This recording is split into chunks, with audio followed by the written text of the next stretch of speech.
En los últimos años, evidentemente se ha hecho referencia a muchas bandas que según muchas personas son sobrevaloradas. De alguna manera las llaman de esta forma debido a que tal vez estas nuevas generaciones, por lo regular personas más chicas, no entienden la importancia histórica, tal vez por no vivir en ese momento, de la importancia que puede tener una banda. Y se puede entender eso debido a la corta edad de estas personas. Lo que ha pasado en estos últimos años es que no solo generaciones más jóvenes, sino incluso músicos estudiados o gente que se cree profesional y crítica de música ha lanzado en todo lo alto ciertos comentarios que ofender a uno le molestan y es una falta de respeto, incluso creo que a la historia de la música referirse de esta manera a estas bandas. Específicamente hoy me referiré al caso tal vez más popular y más sonado de los últimos años, que es el odio un poco extraño y absurdo de Nirvana, o que se tiene hacia Nirvana, diciendo que sus discos no son tan buenos como la gente dice, que su importancia histórica no debería de ser tan mencionada debido a que es nula. Comentarios como esos que evidentemente no son verdad. Cualquier persona que sepa poco, lo básico de la historia musical y de los géneros musicales que vinieron después de 1991, sabrán que la influencia de Nirvana es innegable. Y de unas voy a decir que sí, Nirvana no solamente es una de las bandas más influyentes de la historia, sino de las más importantes y de las mejores. Ya sé que una banda y tal vez una institución como Nirvana no necesita de una persona para que la defienda. Simplemente quiero aterrizar estos comentarios, la verdad, muy tontos y estúpidos, y de hacer un poco, hacer caer en cuenta a la gente de por qué Nirvana realmente sí es tan importante y que estos comentarios no deberían de tomarse en cuenta. No solamente se ha hecho con Nirvana, sino con muchísimas bandas más. Incluso al punto de lo absurdo, llegando a decir que bandas como los Beatles, o Soda Stereo, o Pink Floyd son sobrevaloradas. Pero bueno, el día de hoy nos enfocaremos en Nirvana. Así que comencemos con el punto número uno.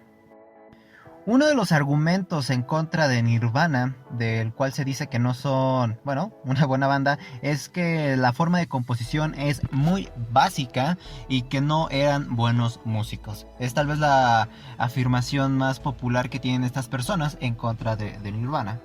Evidentemente, si saben, les digo, lo básico de cómo surge Nirvana, se podrán dar cuenta que Nirvana es la fusión de heavy metal, del primer heavy metal y del punk. Sí, del punk, como los Ramones o los Sex Pistols. La gente que sepa cómo es la composición o cómo surgió el punk, sabrá que el sonido de Nirvana tiene más sentido del que parece.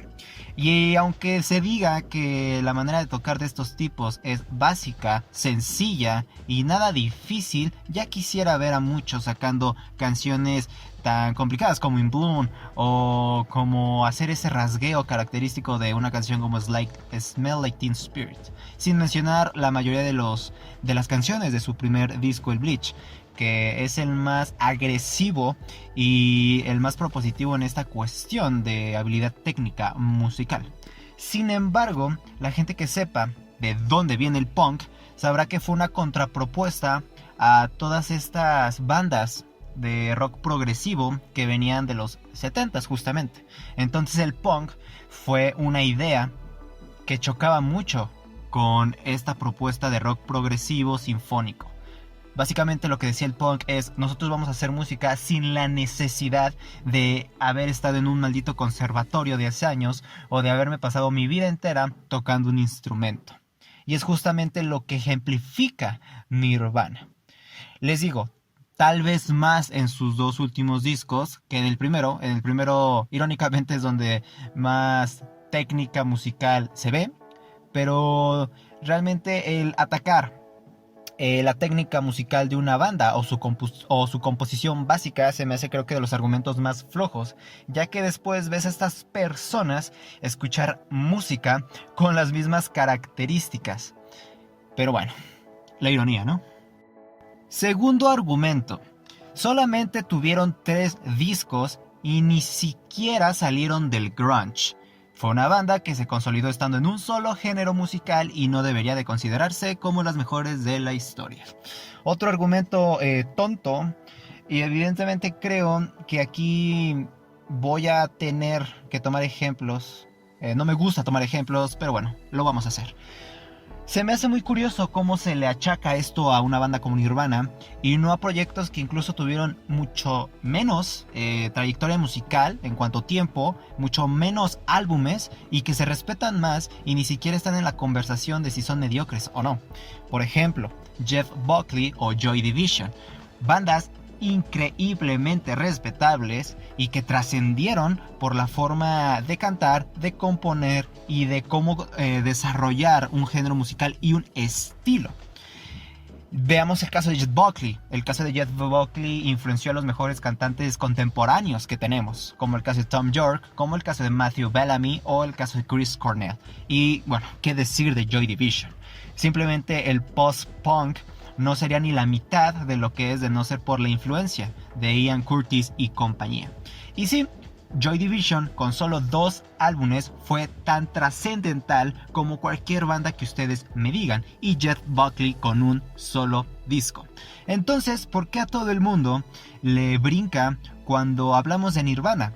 Siendo una banda que tuvo 3 discos excelentes, sólidos, muy propositivos e incluso nuevos en la época, pero al parecer hay un problema con Nirvana, ¿no?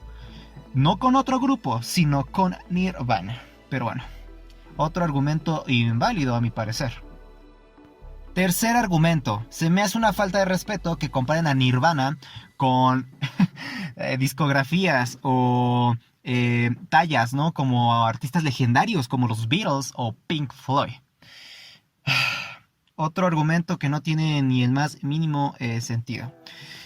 Cabe recalcar que Nirvana sí solamente tuvo 3 discos y fueron sus primeros 3 discos los que realmente hicieron un cambio y crearon un paradigma diferente.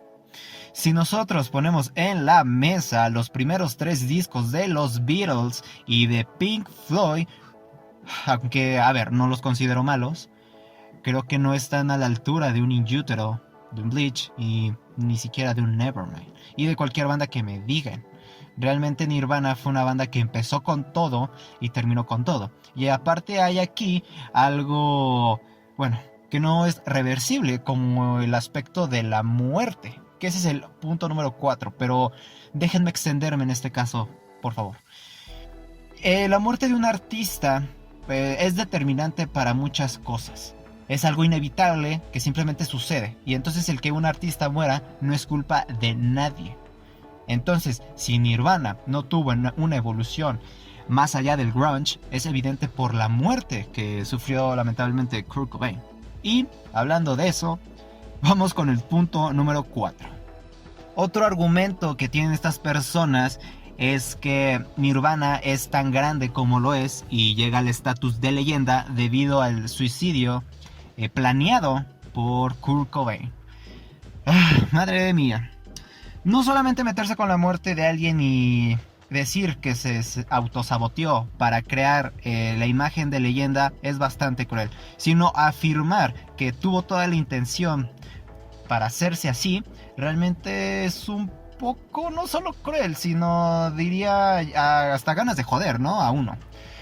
Sabemos que Nirvana tenía una gran imagen, una gran reputación, un gran aspecto carismático que obviamente enamoró a toda una generación.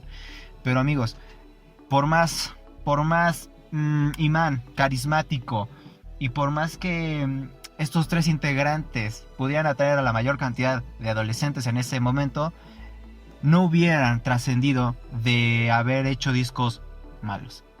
Si hubieran hecho música mala, no hablaríamos ni siquiera de Nirvana el día de hoy. No creo que la muerte tenga algo que ver y ni siquiera quiero dar ejemplos de un montón de artistas que murieron de manera trágica y ni siquiera tienen este estatus de culto. Hay una banda, para la gente que no lo sepa, de los 60s, 70s que se llama, creo que The Verve. The Bird, los pájaros, algo así. Y dos de sus integrantes murieron de manera incluso más trágica que Kurt Cobain. Y es curioso que el estatus de Nirvana, siendo, digamos que, una tragedia, pues digamos que más moderada, aunque sigue siendo tragedia, haya trascendido más que la muerte de estos dos integrantes de The Bird. No tiene nada que ver la muerte en este sentido, es simplemente la música. Y aquí vamos con el quinto argumento.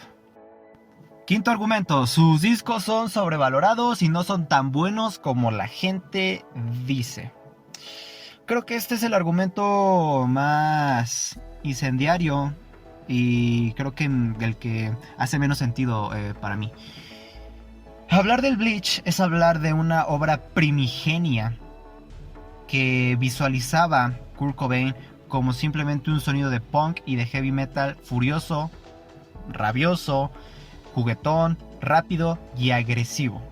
La gente que haya escuchado todos los discos de Nirvana puede considerar al Bleach como el peor de sus 3 discos. Y a ver, si decimos que el peor de tus 3 discos es una obra como el Bleach, pues qué maldito talentoso eras entonces. Bleach no se salva de problemas, evidentemente, pero hay que tomar en cuenta las fechas. 1989, un álbum como el Other Than Love de sus contemporáneos Soundgarden salía el mismo año, y creo que hay un salto y una diferenciación de un disco a otro, del Bleach al Louder Than Love. Pero si tomamos en cuenta que estamos en el último año de los 80s, donde el maldito, bueno, no el maldito, sino el género musical por excelencia era el hair metal o el glam rock, predominaba, el que una banda como Nirvana tuviera una, digamos que una disposición por hacer música tan así, es de valorarse. Y más si hablamos de un disco debut. El Bleach es simplemente un disco increíblemente bueno. El más ambicioso junto al In Utero. Y irónicamente les digo, el más técnico y el más aplaudible en ese sentido. Incluso el más raro, experimental, rabioso. No sé, el Bleach es una maravilla del disco. Luego tenemos el Nevermind. A ver, no sé si realmente tengo que decir algo en torno al Nevermind. Simplemente es uno de los mejores discos de la historia. Se le ataca mucho a este disco por ser muy pop y tener una fórmula que hizo que se enganchara toda esa juventud de esa época. Y lo único que hizo Nirvana fue profesionalizar su producción y cambiar un poco su sonido del primer disco al segundo disco. Eso es evidente. Las melodías predominaron, las segundas voces, los arreglos más pulidos en las guitarras y la limpieza de sonido. Nirvana siguió siendo Nirvana, simplemente con una producción diferente. Y creo que discos como el Nevermind no solamente influenciaron a toda la escena alternativa que saldría después de 1992, sino que su sonido sigue siendo tan representativo, tan influencial y se sigue escuchando hasta el día de hoy. No puedo creer que hasta el día de hoy tenga una persona random de internet que aclarar por qué el Nevermind es tan grandioso. No me quiero extender con el Nevermind, es una obra maestra, es un 10 de 10, me daría para una hora entera el hacer un video para decir por qué es tan grandioso, pero creo que todo el mundo aquí tiene que admitir que el Nevermind es simplemente increíble, objetivamente, porque puede que tu favorito sea el In Utero o el Bleach. Y hablando del In Utero, último disco de Nirvana. Esta posiblemente sí sea la obra cumbre, la obra maestra de Nirvana. Aquí tenemos toda la filosofía de Nirvana en su máxima expresión. El In Utero es un disco apasionado hasta decir basta. Tenemos todo lo que veíamos en el Bleach, en el In Utero, con modificaciones como incluso la producción. El disco en ese sentido tuvo algunos problemas y creo que su hizo que el disco saliera tan genial. Y tomemos en cuenta que solo tardó 2 años en ser lanzado. Álbum de 1993. Un disco más fiel a esas raíces punketas y underground que tenía el señor Kurt Cobain y que desafortunadamente sería el último de Nirvana. Hay muchísimas más excusas y interrogantes y bueno, un montón de palabrerías que quieren justificar el por qué, según ellos, en sus cabezas, Nirvana es una banda mala. Desde el Unplug, que no es un buen Unplug, según ellos, lo cual, repito, es un error. Creo que el Unplug de Nirvana es uno de los más sorprendentes, contextuales y de más asombro que han estado o que estuvieron en la cadena televisiva en esos años. Repito, puede que tengamos favoritos como el de Alice in Chains, o el de Los Tres, o el de Soda Stereo, el de George Michael, Eric Clapton, etc. Pero realmente el Unplug de Nirvana fue un asombro en todos los sentidos. Una banda que tenía esta imagen de ser rebeldes, de ser eufóricos, de ser destructivos, para luego nada más sentarse con instrumentos acústicos y hacer eso, música.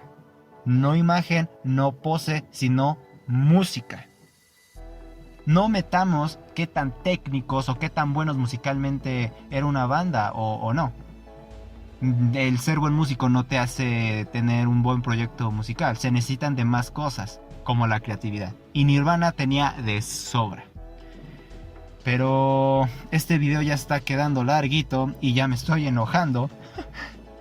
Y prometo hablar de Nirvana en futuros videos. Nada más quería como sacar toda mi furia, porque en los últimos años he estado leyendo y escuchando un montón de personas que quieren demeritar el trabajo artístico de Nirvana.